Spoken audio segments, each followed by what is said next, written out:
Okay, so in this video we're going to be going over the pack that I featured in the intro video. So I was going up the hill. This is a 75-liter pack made by Mardingtop. Yeah, great backpack, 75 liters. It's got tons of room on the inside. Plenty of different places on the outside to store stuff. You got the two main front pockets here. You got a large sleeve pocket that runs all the way down to the bottom. Inside here, the water bottle out of the way, runs all the way down to here, so about an entire arm's length for things like tent poles, tarp poles, whatever you want to call them. You got two pockets on either side right here. If you have nothing inside here, you can fit two 35 or 32 ounce Nalgene's on either side, so you can carry a lot of water. One thing I like about the front pocket setup is this compression strap system that's here. A lot of times with this full zipper setup, if you have too much that's inside these two pockets here, as soon as you unzip it, you get it down about halfway on either side, the whole pocket wants to come open. But with this compression strap on either side, you can open it up to where it is just the top section and it stops right there on that. And then of course, if you wanted the full pocket to open up, undo the clip right here. And with the YKK zippers that are on here, it opens up. Get the strap out of the way. Pretty easily to the full pack opening. We'll go over the gear that I have in there here in a minute. Get this zip back up. And we'll throw it up here on the tabletop. Okay.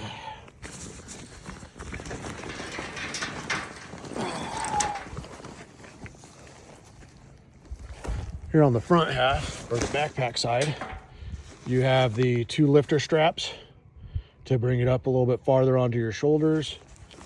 You have the regular straps down below to cinch it up. Nice chest strap that is elastic, so it does give a little bit. You have a 3-position height adjustment. I have it set on medium right now, and it can go all the way up to large. That pouch didn't come with it. I'll cover that in another video. It's for carrying my GPS, my cell phone while I'm out on trail. And then it has these nice pockets that are down here on your waist belt.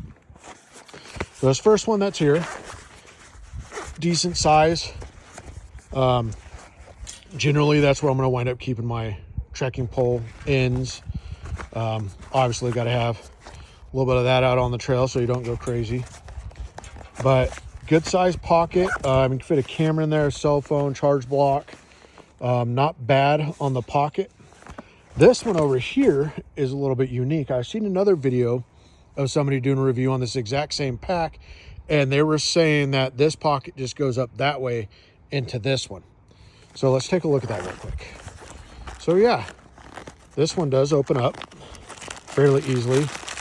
Got a snack in there. And then you have the bottom pocket right here. Well, I seen that video and I was like, that's a little weird. That doesn't seem right. So when I got this pack, I did a little bit of checking myself to see exactly how this pocket worked. And lo and behold, is exactly what I thought it was. It's a water bottle pouch that is a pass-through. So this pocket right here, you can use as basic storage, nice dump pouch, or what I like to do with it, because sometimes reaching behind you is hard to do, get this in there. This pocket is big enough with some extra room for a 32 ounce Nalgene, and you still have some room up here at the top and around the sides for a little bit more. So you have plenty of room there. So what I'm probably going to wind up using this for is getting a small open top Nalgene, and I might use this specifically for when I go to filter my water, and use the small mouth hole Nalgene for filtering my water with like a Sawyer or something like that, because I like having these back here, and I'm winding up gonna get the tube system that they make. There's tons of different models that are out there. I haven't decided on which one I want to get yet, but I'll probably just go with the tube system on that to drink my water while I'm out on trail. Get this bottle out of here. So that's that. I love that pocket. It's a great innovative idea. The padding on the belt, the waist belt, and the back is amazing.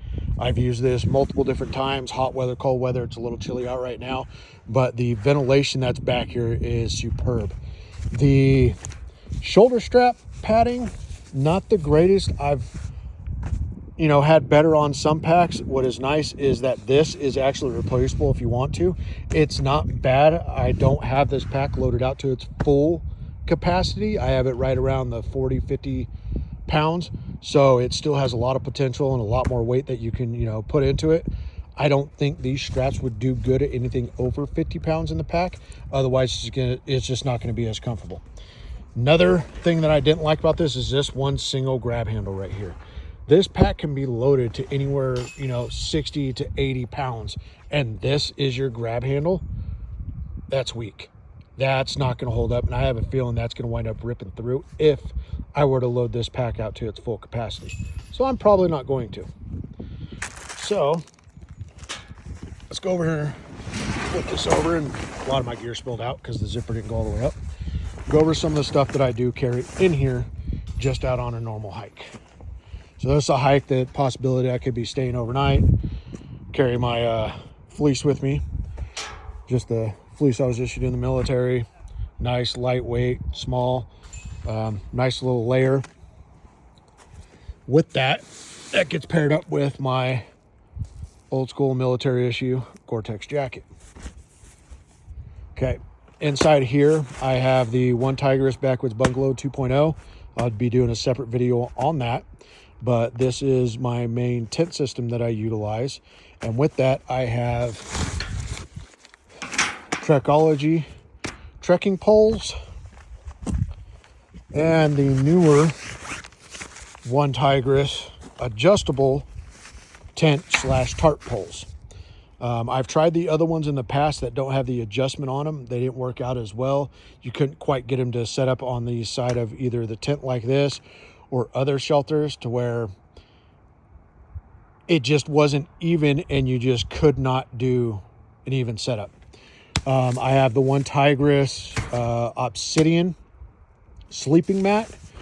With that, I also picked up their pump that they have. No, that's the pump sack. The Eco Arc. This is probably one of the better rechargeable mat pumps that I have seen so far. And I know everybody's like, oh, the size, the weight. You need to go with, some of the other ones that are on the market. Okay, but you lose things when you go with other ones as opposed to something like this that's the size of an egg. And literally I thought they were kidding on the website, but they were saying, an egg sitting right next to us. This is literally the size of an egg. It's got an integrated light, the pump, everything else. I'll wind up doing a video on this same time that I do a video on the mat after I'm done testing that. So far, I'm in love with this. Love the little light that it has on it. Love the fact that it has the ability to air up the mattress and deflate it and get it as small as possible. So video to follow on that one. Okay, moving on down, I have the One Tigerist camp cushion. I got this mostly just to try it out because I was curious. It's like a stadium seat style cushion. Blow up on its own. I would definitely blow some air into it to get the most out of it, but great comfortable little cushion. I got this to pair with the new One Tigerist ultralight camping chair. I have yet to see a video on this. I'm still in the middle of testing, but in the next video I'll break it out, show you how it sets up and everything else, and I will give you my initial review on this. I want to always have a camp chair with me, and the other camp chairs that I have are just a little too heavy. This one right here, just by itself, is only 1.5 pounds. That's huge. Okay, moving on. Got a roll top dry bag, has some extra socks in it. And then I have my sleeping bag.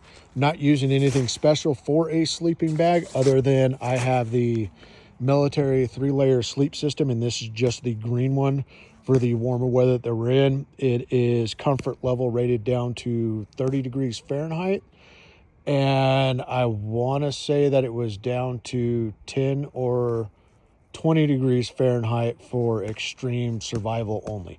So comfort level 30 degrees, and I believe it's 10 or 20 degrees Fahrenheit for survival. Okay, moving on.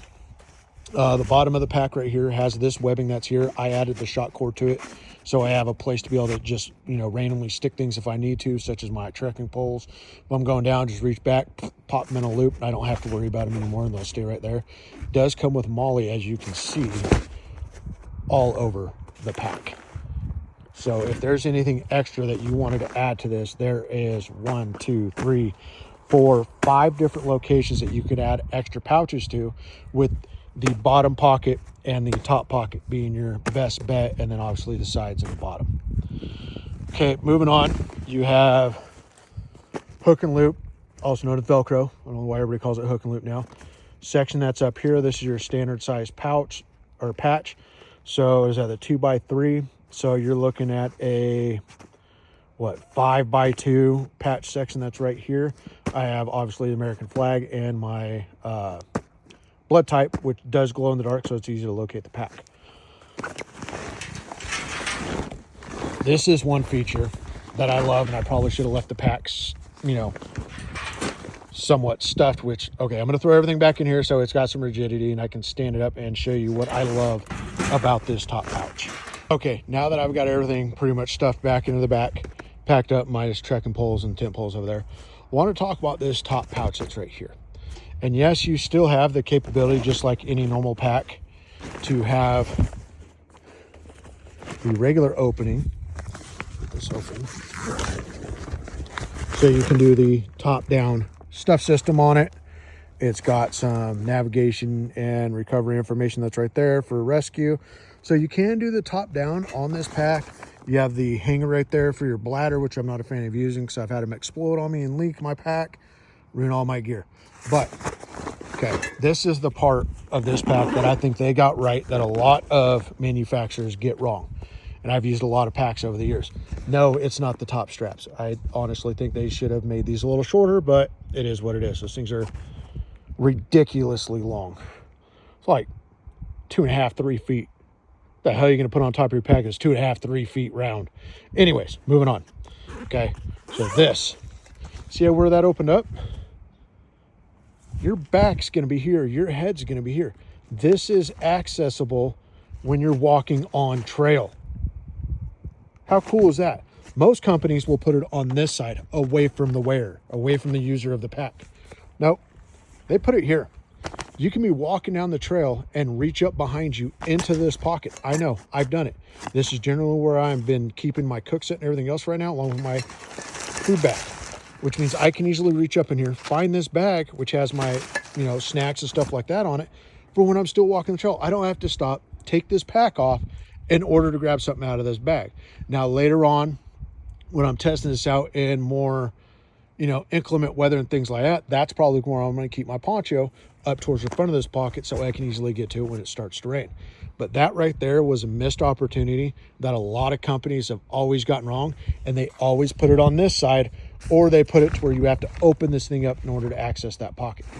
I think this right here was game-changing and really innovative on their part.